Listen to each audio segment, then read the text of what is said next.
Hello everyone, my name is Sanjeev Kumar Soni. पिछली class में हमने राजस्थान माध्यमिक शिक्षा बोर्ड की कक्षा 12 विषय भौतिक विज्ञान अध्याय प्रथम विद्युत क्षेत्र के विभिन्न टॉपिकों के बारे में हमने अध्ययन किया। आज की इस क्लास में विद्यार्थियों हम जो है इसी अध्याय से संबंधित अग्रिम टॉपिकों के बारे में अध्ययन करेंगे। आज की जो विषय वस्तु है वो विद्युत क्षेत्र से संबंधित है और इसी अध्याय में जो है इस विद्युत क्षेत्र से संबंधित बार बार एक टॉपिक का प्रयोग होगा जिसका नाम है परीक्षण आवेश। हम जो है सर्वप्रथम परीक्षण आवेश को समझ लेते हैं, आखिरकार ये क्या है, क्या इसकी विशेषताएं हैं, क्या इसके गुण हैं। तो ध्यान से देखिएगा, परीक्षण आवेश जिसको Q नोट से डिनोट किया जाता है, परीक्षण आवेश जो होता है वो यह एक अल्प धन बिंदुवत आवेश होता है। कैसा होता है? इसका मान बहुत कम होता है, यानी कि अल्प होता है। लेकिन ये जो परीक्षण आवेश होगा इसका मान सदैव धन बिंदुवत आवेश होगा। कैसा होगा? धनात्मक। आगे बात समझ में। और यह जो आवेश होता है काल्पनिक होता है, इसका स्वतंत्र अस्तित्व संभव नहीं होता है। कैसा होगा? सदैव काल्पनिक। यानी कि परीक्षण आवेश होता है काल्पनिक, इसका मान अल्प और धन बिंदुवत आवेश होता है। जब इस आवेश का मान अत्यधिक कम होगा, अल्प होगा, यानी कि नगण्य होगा, तब इसका स्वयं का कोई विद्युत क्षेत्र नहीं होता है। यानी कि परीक्षण आवेश का स्वयं का कोई भी विद्युत क्षेत्र नहीं होता। इसका जो परिमाण होता है, इसका परिमाण सदैव एकांक होता है। कैसा होता है? परिमाण एकांक होता है। यह अन्य आवेशों पर कोई बल आरोपित नहीं करता है। यह सदैव स्मरण रखिएगा कि परीक्षण आवेश किसी भी आवेश के ऊपर बल आरोपित नहीं करेगा, बल्कि उन आवेशों द्वारा लगाए गए बलों को स्वयं अनुभव करेगा। ठीक है, इसको हम ऐसे समझते हैं कि जैसे कि ये कोई पॉजिटिव चार्ज है, इसका अपना एक फील्ड है। बात समझ में आ गई? ये मैंने परीक्षण आवेश लिया है। इस परीक्षण आवेश को जब मैं इसके निकट लेके आऊंगा तो निकट लाने के ऊपर क्या होगा? ये परीक्षण आवेश जो कि अल्प धन बिंदुवत आवेश है, इस आवेश के ऊपर किसी भी प्रकार का बल आरोपित नहीं करेगा।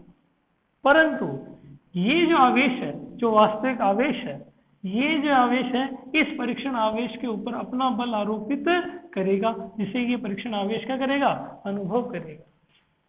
तो स्मरण रखिएगा, परीक्षण आवेश क्या होता है? परीक्षण आवेश अल्प धन बिंदुवत आवेश होता है। ठीक बात है। परीक्षण आवेश एक काल्पनिक आवेश होता है। परीक्षण आवेश जिसका स्वयं का कोई विद्युत क्षेत्र नहीं होता है। परीक्षण आवेश जिसका परिमाण एकांक होता है। परीक्षण आवेश जो अन्य आवेशों पर कोई भी बल आरोपित नहीं करता है, परंतु इन आवेशों के द्वारा आरोपित किए गए बल को अनुभव करता है। अब जो हम विद्युत क्षेत्र एवं विद्युत क्षेत्र की तीव्रता के बारे में अध्ययन करते हैं, हमने अपने दैनिक जीवन में देखा होगा कि एक लोहे का टुकड़ा होता है, ठीक है, और एक मैग्नेट होती है, जैसे कि मैग्नेट N पोल S पोल, और मैं इसके पास में कोई आयरन का शीश लेके जाता हूँ, आयरन का टुकड़ा लेके जाता हूँ।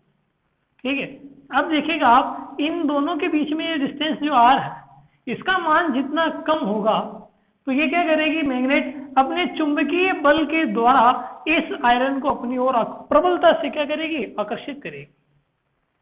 जैसे जैसे इनके बीच की दूरी क्या होती जाएगी? कि कम होती जाएगी। यानी कि इस चुंबक के चारों ओर जो क्षेत्र होता है उसे चुंबकीय क्षेत्र कहते हैं। चुंबकीय जो है, चुंबकीय बल द्वारा अपने फील्ड में क्या करती है? आयरन की चीज को क्या कर रही है? आकर्षित कर रही है। तो इस मैग्नेट का है चारों ओर क्या है? चुंबकीय क्षेत्र है, जहां पर चुंबकीय बल को वस्तुएं क्या करती है? अनुभव करती है। ठीक उसी प्रकार से विद्युत का भी अपना एक क्षेत्र होता है जिसे विद्युत क्षेत्र कहते हैं। आइए इसको समझते हैं। सबसे प्रथम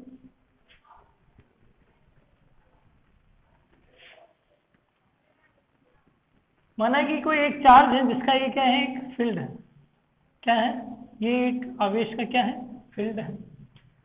अब मैं जो है टेस्टिंग चार्ज, यानी कि परीक्षण आवेश, इस आवेश के समीप लेके आऊंगा, ठीक है, आवेश के समीप लेके आऊंगा। अब हम जान रहे हैं कि ये पॉजिटिव है और धन अल्प धन बिंदुवत आवेश को क्या कहते हैं, परीक्षण आवेश।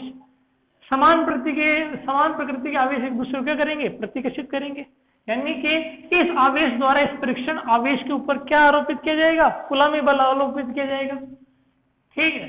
तो जहां ये कूलामी बल अनुभव करेगा इस आवेश के समीप लाने पर, आवेश के इस क्षेत्र को, इस आवेश के क्षेत्र को क्या कहेंगे, विद्युत क्षेत्र कहते हैं। अनंत से परीक्षण आवेश को किसी आवेश के निकट लाने पर वह विद्युत बल अनुभव करता है। क्या अनुभव करता है, विद्युत बल अनुभव करता है। आवेश के क्षेत्र को विद्युत क्षेत्र कहते हैं। अब हम बात करते हैं विद्युत क्षेत्र की तीव्रता की, जिसे माध्यमिक शिक्षा बोर्ड जो है 1 नंबर में पूछता रहता है और 2018 के पेपर में विद्युत क्षेत्र की तीव्रता किसे कहते हैं, ये टॉपिक आया हुआ है। आइए इसको समझते हैं कि ये पॉजिटिव चार्ज है, इस पर मैं जो है r डिस्टेंस के ऊपर एक पॉइंट ले लेता हूं A। अनंत से जो है इस परीक्षण आवेश को इस A पॉइंट के ऊपर लाया जाता है, जहां पर ये क्या अनुभव करता है, विद्युत बल। तो विद्युत बल और ये परीक्षण आवेश का जो अनुपात होता है वही क्या होती है, विद्युत क्षेत्र की तीव्रता होती है। क्या होती है, विद्युत क्षेत्र की तीव्रता होती है। तो विद्युत क्षेत्र की तीव्रता एक सदिश राशि होती है और बल भी क्या होती है, सदिश राशि, और आवेश क्या होती है, एक अदिश राशि। तो अनंत से परीक्षण आवेश को किसी आवेश के विद्युत क्षेत्र में किसी बिंदु पर लाने पर वह विद्युत बल अनुभव करता है। तो उस बिंदु पर विद्युत बल एवं परीक्षण आवेश का अनुपात को क्या कहते हैं, विद्युत क्षेत्र की तीव्रता कहते हैं। हम जानते हैं परीक्षण आवेश जो होता है उसका परिमाण कैसा होता है, एकांक होता है। परिमाण क्या होता है, एकांक होता है, यानी कि एकांक धन परीक्षण आवेश क्या है, एकांक धन परीक्षण आवेश। अगर हम इसकी परिभाषाओं का निर्माण करें तो किस प्रकार होगी, ध्यान से सुनिएगा। तो यहां पर इसका परिमाण क्या हो गया, एकांक। एकांक होने की वजह से ये क्या हो जाएगा, E इक्वल टू F।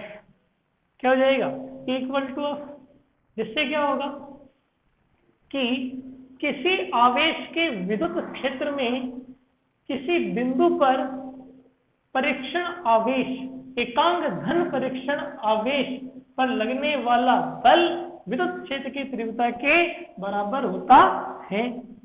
या हम चाहे तो इसको ऐसे भी कह सकते हैं कि किसी आवेश के विद्युत क्षेत्र में किसी बिंदु पर एकांक धन परीक्षण आवेश पर लगने वाला विद्युत बल ही विद्युत क्षेत्र की तीव्रता कहलाती है।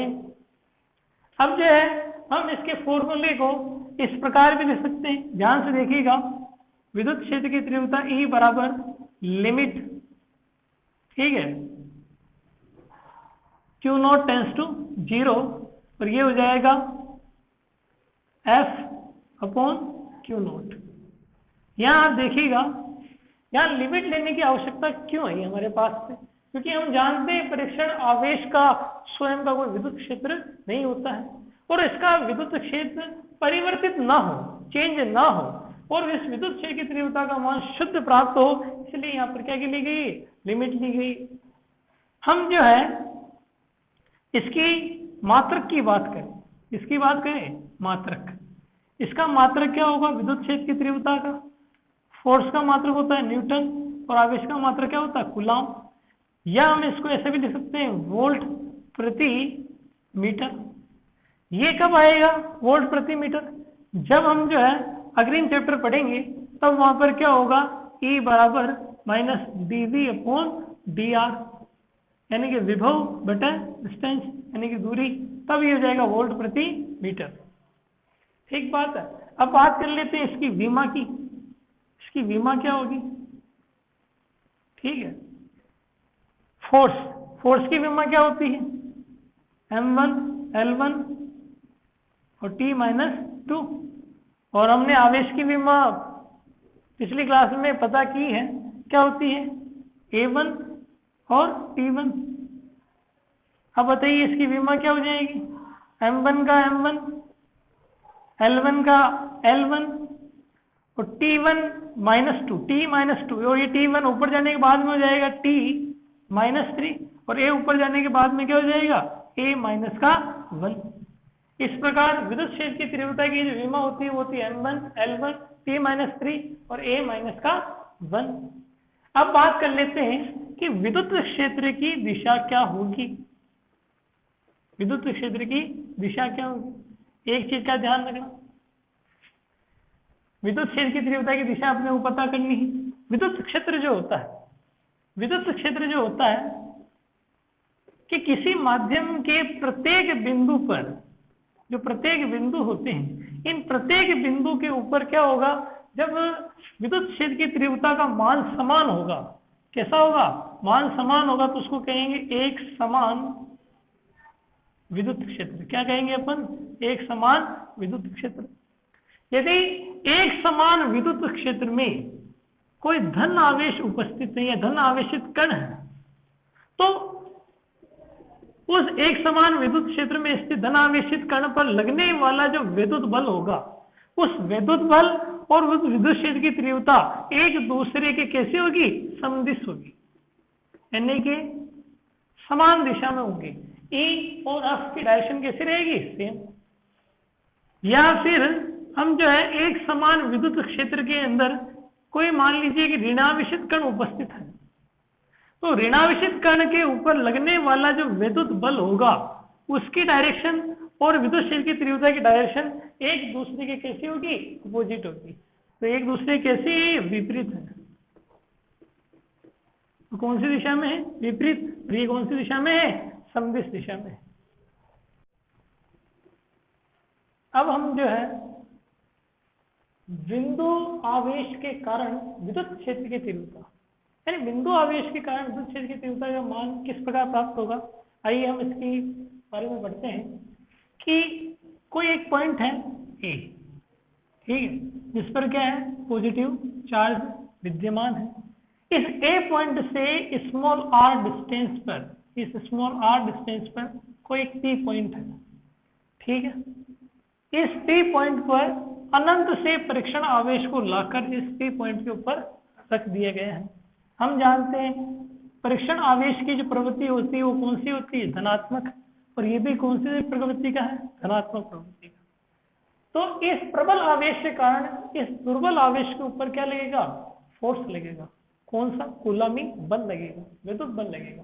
और ये विद्युत बल जब इसके ऊपर आरोपित किया जाएगा, ये विद्युत बल आरोपित, अब धन आवेश के कारण, धन आवेश के कारण जो विद्युत बल लग रहा है उसका जो विद्युत बल है उसी दिशा में क्या होगी, विद्युत क्षेत्र की डायरेक्शन होगी। यानी विद्युत क्षेत्र की दिशा और विद्युत बल की दिशा क्या होती है, एक दूसरे की समदिश होती है, जिसके बारे में हमने अभी चर्चा की। अब ये जो है इन दोनों के बीच का जो डिस्प्लेसमेंट है वो क्या है, वेक्टर आर। अब किस दिशा में ये विस्थापित हो रहा है, दोनों की डायरेक्शन सेम है, ई और एफ की डायरेक्शन में होगा, यानी कि इनकी डायरेक्शन भी क्या होगी, समान रहेगी। आगे बात समझ में, इस दिशा में क्या होगा, ये जो है विस्थापित होगा। अब हम पता करते हैं कि इस पी पॉइंट पर, इस पी पॉइंट पर हमारे को क्या करना है, विद्युत क्षेत्र की तीव्रता का मान ज्ञात करना है।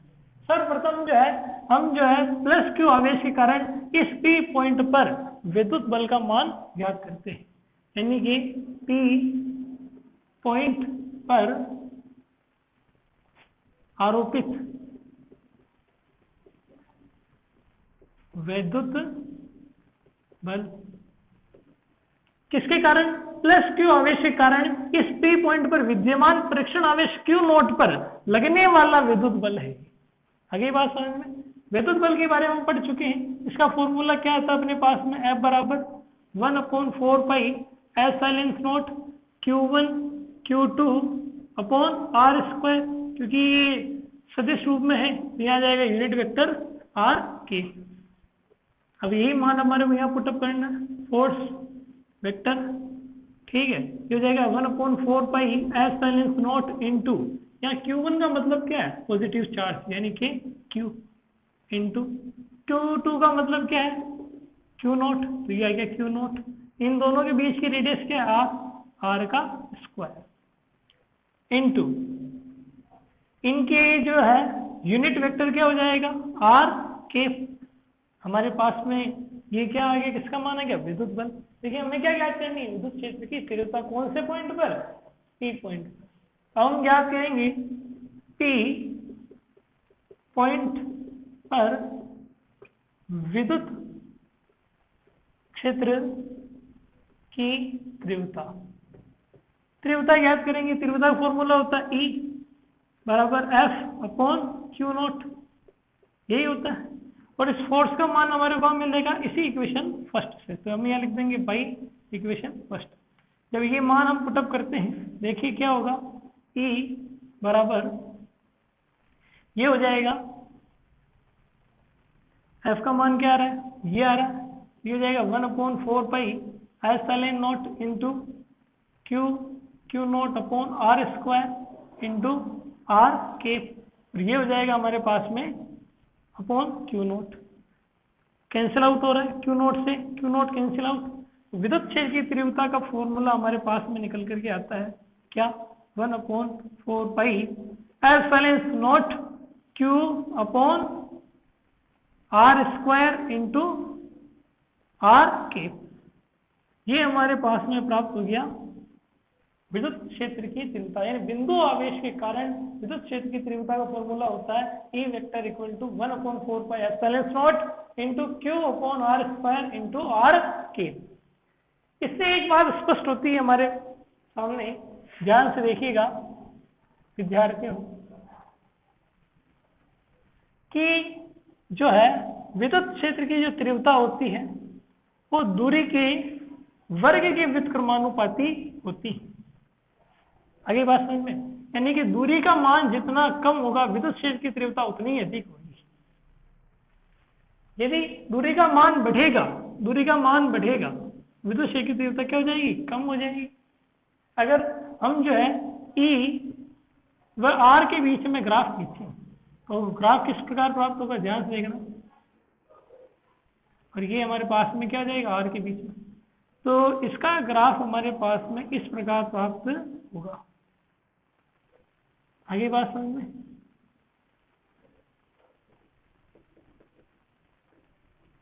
इस प्रकार इसका ग्राफ प्राप्त होगा। यहां पर जो ये विद्युत क्षेत्र की तीव्रता आ रही विद्यार्थी, ये किसकी उपस्थिति में है, निर्वात अथवा वायु की उपस्थिति में विद्युत क्षेत्र की तीव्रता है।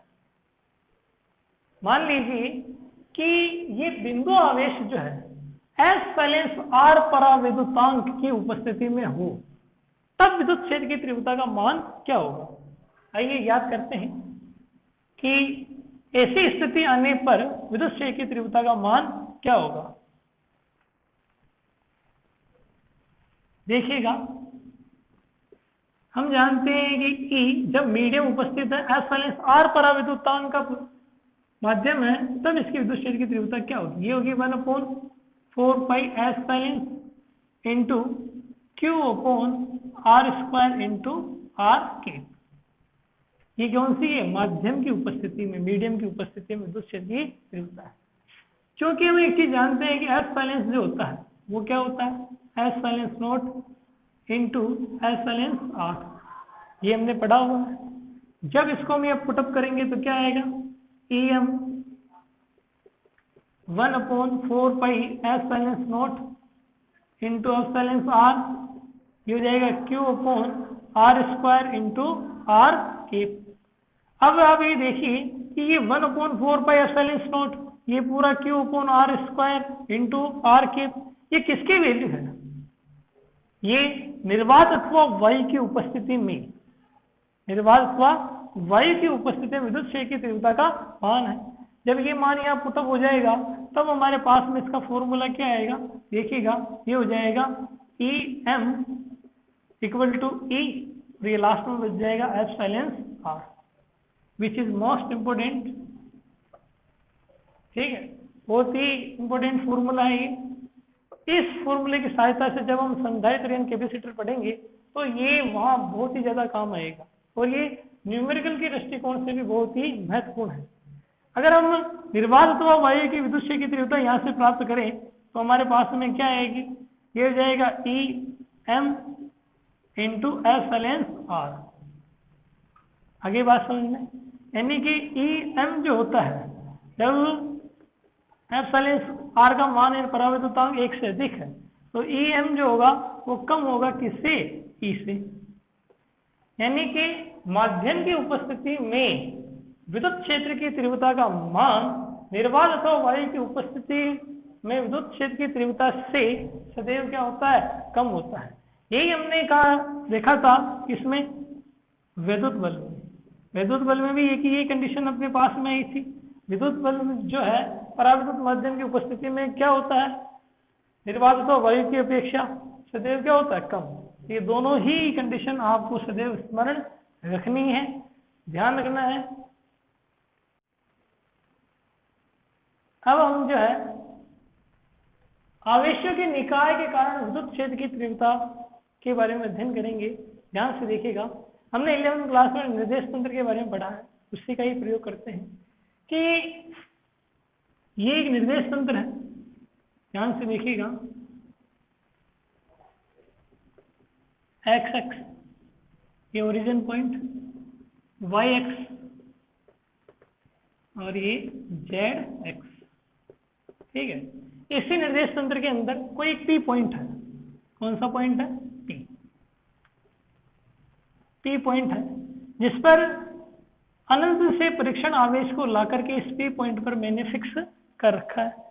इस परीक्षण आवेश की इस मूल बिंदु के सापेक्ष जो स्थिति सदिश वो क्या है, वेक्टर आर नॉट।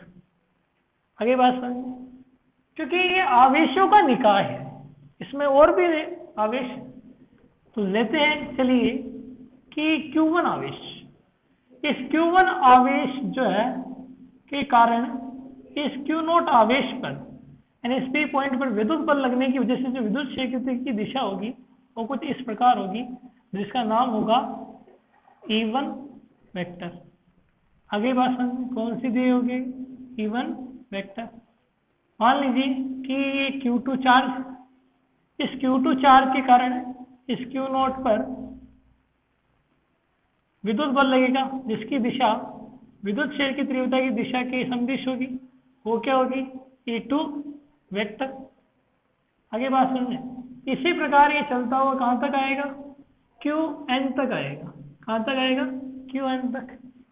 और इस Qn के कारण इस Q0 के ऊपर जो है विद्युत बल लगेगा और वो जो विद्युत क्षेत्र की तीव्रता की सदिश होगी वो हो गया Qn वेक्टर।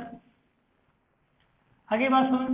अब इस Q1 चार्ज और Q2 चार्ज की जो स्थिति सदिश होंगी, ध्यान से देखिएगा, इसका स्थिति सदिश होगा वेक्टर R1 और इस Q2 का जो स्थिति सदिश होगा वो होगा वेक्टर R2 और इस Qn चार्ज का जो आपको स्थिति सदिश मिलेगा वो होगा वेक्टर Rn। इस Q1 और Q0 के बीच का जो डिस्प्लेसमेंट वेक्टर होगा वो क्या होगा, R01 वेक्टर। Q2 का क्या होगा, R02 वेक्टर और ये हो जाएगा R03 वेक्टर। आगे बात समझ। हमने जो है अध्यारोपण का सिद्धांत पढ़ा है।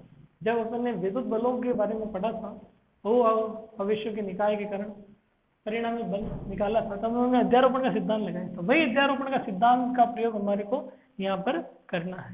ध्यान से देखिएगा, अध्यारोपण का सिद्धांत क्या था हमारे पास में, अध्यारोपण का सिद्धांत। उस अध्यारोपण के सिद्धांत के द्वारा जो है इस P पॉइंट पर अपन क्या करेंगे, परिणामी विद्युत क्षेत्र की तीव्रता का मान ज्ञात करेंगे, यानी कि En पता करेंगे, केवल टोटल E पता कर लेंगे, जो क्या आएगा, E1 vector, E2 vector, E3 vector, so on. ये कहां तक है भाई, प्लस En वेक्टर। हम जानते हैं कि बिंदु आवेश के कारण जो विद्युत क्षेत्र की तीव्रता का फॉर्मूला होता है वो क्या होता है, 1/4 pi epsilon not into Q upon R का स्क्वायर इंटू R के। आगे बात समझ में। अब इसी का प्रयोग करते हुए इनके मान ज्ञात करने हैं और इसमें पुटअप करना है। ये जैसे कि समीकरण नंबर फर्स्ट हम जानते हैं कि Q1 आवेश के कारण इस P पॉइंट पर विद्युत क्षेत्र की तीव्रता क्या होगी, यानी कि Q1 आवेश के कारण P पॉइंट पर विद्युत क्षेत्र की तीव्रता, विद्युत क्षेत्र की तीव्रता क्या होगी, ये होगी E1 1/4 pi epsilon not into, यहाँ पर कौन सा चार्ज ले रहे हैं, Q1, तो यह जाएगा Q1, और इस Q1 की Q नोट के पीछे जो डिस्प्लेसमेंट वेक्टर है वो क्या है, R नोट 1, यह लिख देंगे R नोट 1 का स्क्वायर इंटू R नोट 1 का के। इस फॉर्मूले का प्रयोग करते हुए हमें याद करना। इसी प्रकार से ये क्या हो जाएगा, E2 के बारे में लिखेंगे तो ये हो जाएगा 1/4 pi epsilon not into Q2 upon इन दोनों के बीच का डिस्प्लेसमेंट वेक्टर क्या आ रहा है, R नोट 2, ये हो जाएगा R नोट 2 और इसका क्या हो जाएगा स्क्वायर इंटू R नोट 2 का वेक्टर फॉर्म। ठीक है, इसी प्रकार से कहाँ तक चलेगा ये, En तक याद करना है। En तक याद करेंगे तो ये जाएगा 1/4 pi epsilon not into Qn और R नॉट n का square into R not n का के। ये जो सारे मान जो है हमें इसके अंदर पुटअप करने समीकरण नंबर 1 में। देखते हैं, याद करते हैं क्या आते हैं, आइएगा।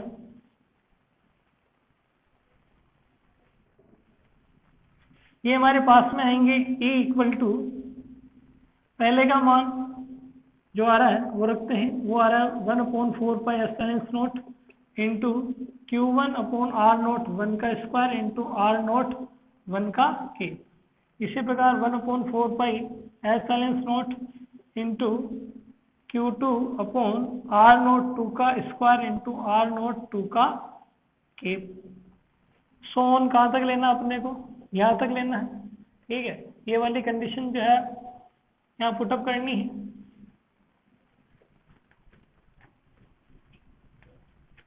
देखिएगा